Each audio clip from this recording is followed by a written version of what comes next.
2001-2 में क्या बजट का स्थिति था पता है आपको? पूरे बजट का मात्र 23% राशि खर्चा होता था, यही बिहार था। और यह जानना चाहता हूं, देखिए सिर्फ बोलने से नहीं चलेगा, आपको एक एक जानकारी देना पड़ेगा। सिर्फ मैं नहीं बोलता हूं, यह कोई मेरा लिखा हुआ नहीं है, यह सरकार का रिपोर्ट है। और स्वाभाविक है जो लोग फर्जी होते हैं उनको फर्जी ही लगता है, अब उसमें हमको कुछ नहीं कहना। और यहां बड़ा स्पष्ट है, आज बिहार की चर्चा पूरे देश में होती है। और लीडर ऑफ ऑपोजिशन ने पिछले दिनों भी कहा कि 2005 के पहले पीएमसीएस था। ये तो पूरा देश जानता है कि पीएमसीएस था। कब बना था ये तो बताइए। पीएमसीएच मैंने बताया, मैं बता रहा हूं, एकदम बताऊंगा, सुन तो लीजिए। मैंने भी अस्थिर होकर आपकी बातों को सुना है। पीएमसीएच 1925 में बना, दरभंगा डीएमसीएच 1946 में बना, और नालंदा मेडिकल कॉलेज 1970 में बना। जवाहरलाल नेहरू कॉलेज जो है एनएमसीएच वो 1970 में बना, और एएनएमसीएच 1979 में बना, और श्री कृष्ण मेडिकल कॉलेज मुजफ्फरपुर 1979 में बना। 1979 के बाद 2005 तक एक मेडिकल कॉलेज नहीं बना। यही तो कह रहा हूं, यही मैं कह रहा हूं कि 1990 से लेकर 2005 तक कुछ नहीं हुआ। यही मैं कह रहा हूं, ये स्पष्ट है। और ये आरोप लगाते हैं, मैं जाति पर राजनीति नहीं करता हूं, एकदम स्पष्ट रहिए। नेता विरोधी दल जी, मैं कोई जाति का विरोधी नहीं हूं। इस भारतीय जनता पार्टी का सदस्य हूं। और मैं समझ लीजिए, कल तक तो विचारधारा नहीं था। कल तक मैं लालू जी के साथ भी काम किया, लालू जी के साथ कोई विचारधारा नहीं। और हमारे भाई ने पूछा कि कभी संघ कार्यालय गए हैं, नागपुर गए हैं। अरे हम तो ये पूछना चाहते हैं, आपके आदरणीय पिताजी जब मुख्यमंत्री बन रहे थे तो चिट्ठी लेने नागपुर गए थे? और जिस दिन, मैं आपको कहता हूं, जिस दिन आप आरएसएस के संग नागपुर कार्यालय जाइएगा, उसी दिन आपका किस्मत खुल जाएगा। और वहां जाइएगा, आपको दिखेगा, महिला दिखेगा, आपको महिला दिखेगा।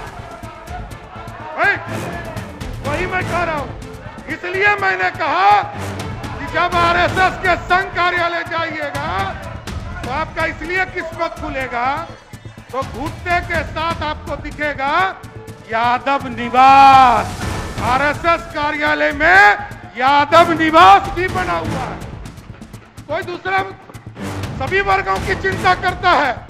और इसी भारतीय जनता पार्टी जनसंघ जब तक स्वरूप में था साथियों, इसी प्रदेश में पूरे आप ही के समाज के लोग इस पार्टी को खड़ा किया। यहाँ बैठे हैं नंद किशोर जी, लगातार आगे खड़ा करने का काम किया। लेकिन साथियों, मैं जातिवादी नहीं हूं, लेकिन जो अपराधी है उसको किसी भी कीमत पर नहीं छोड़ूंगा। एकदम स्पष्ट रहिए। और आप देख रहे होंगे, कल तक तो उससे पूछा जाता था, इंक्वायरी किया जाता था, और अब स्पष्ट है, अपराधी को पुलिस ने साफ तौर पर कहा है, अपराधी यदि कट्टा दिखाएगा उसकी हत्या भी करने का काम पुलिस करेगी। अब स्वाभाविक है, अरे भाई आप अपने नेता की बोली बोलिए ना। लालू जी कहते थे रानी के पेट से राजा पैदा नहीं होगा। यहाँ रानी भी आई, राजकुमार भी आए, राजकुमारी भी आई, कौन रोक पाया?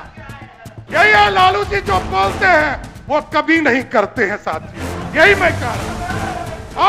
और आप कहते हो ना चुनाव 2005 हराया, 2009 हराया, 2010 हराया, 2014 में कहे न भी नेता विरोधी दल कह रहे थे अटल जी का सपना कैसे पूरा हो, अकेले लड़े थे ना, 4 आदमी पर टिक गए थे 2014 के चुनाव, याद है ना।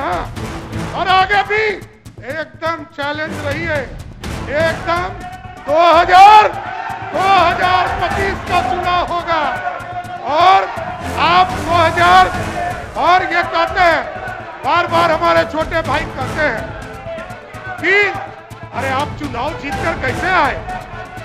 अरे ये तो जानिए 2010 का चुनाव हुआ, यहाँ बैठे हैं ललित जी, पूरा लालू जी का परिवार चुनाव हार गया और सम्राट चौधरी चुनाव जीत कर आया।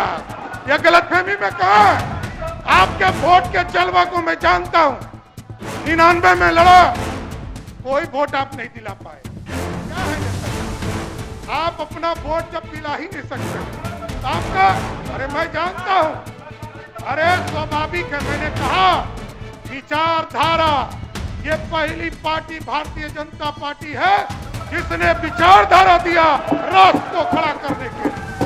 इसलिए साथियों, मैं स्पष्ट तौर पर आपसे आग्रह करने आया कि आज सदन में जो चिंता आया है, और चिंता है कि हम लोगों को 2025 में कई चीजों का काम करना है। अध्यक्ष महोदय, अब समझिए क्या दुर्भाग्य है इस बिहार का कि जो आदमी 4 वर्ष की उम्र से बिहार को लूटता हो, वो आदमी राजा हरिश्चंद्र बनकर हम लोगों को समझाने का काम कर रहा है।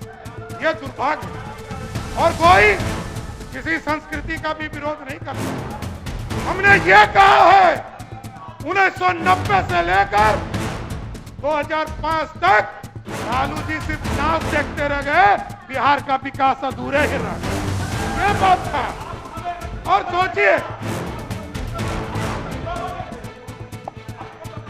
देखिए मैं तो राजनीति में आया, मैं जब राजनीति में आया तो लालू जी के अत्याचार से आया, कोई ऐसे नहीं आया। और लालू यादव से गांधी मैदान में माफी भी मंगवाया हूं, ये जानकर आपको आश्चर्य होगा, ऐसे नहीं आया हूं, ये गलतफहमी में मत रहिएगा। और उस समय की सरकार को माफी मांगना पड़ा और 25,000 रुपया, हमारा 2.5 लाख रुपया मेरे परिवार को देना पड़ा। ये है सरकार आपकी सरकार को झुकना पड़ा ह्यूमन राइट्स कमीशन में, और ह्यूमन राइट्स कमीशन ने दंडित किया बिहार की सरकार को। तब झुकाने का काम लालू प्रसाद को तब भी किया था और आगे भी करूंगा। और जितना आप लड़िएगा, हमसे जितना लड़िएगा उतना हारिएगा, कंफर्म रहिए। अभी तो 8 गो उम्मीदवार दिए थे मुझे, क्या हल किया बिहार की जनता? 40 में 31 साफ कर दिया ना, जनता जानती है।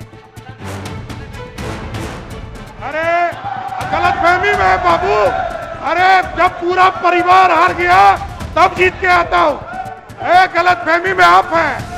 अरे जब आपका पूरा परिवार हार गया तब भी जीत कर आया हूं। सुनिए,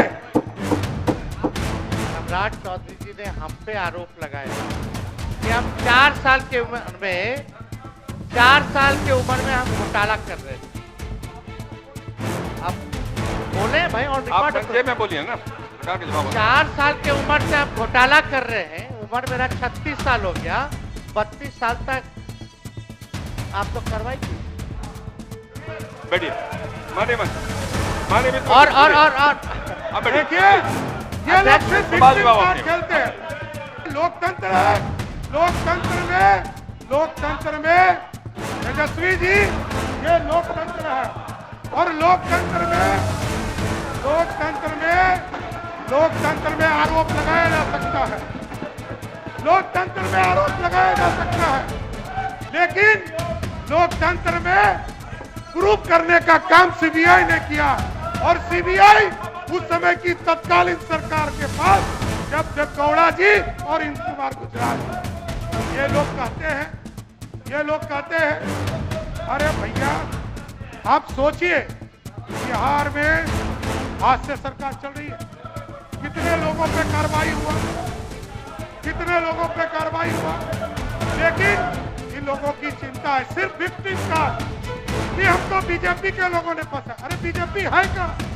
ना 3 में ना 13 में तुमको सजा तो कोर्ट ने दिया, और ये पहला दुर्भाग्य होगा बिहार के लोकप्रिय सरकार के लिए, कोई सिटिंग मुख्यमंत्री को जेल भेजा गया और सजा दिलाने का काम।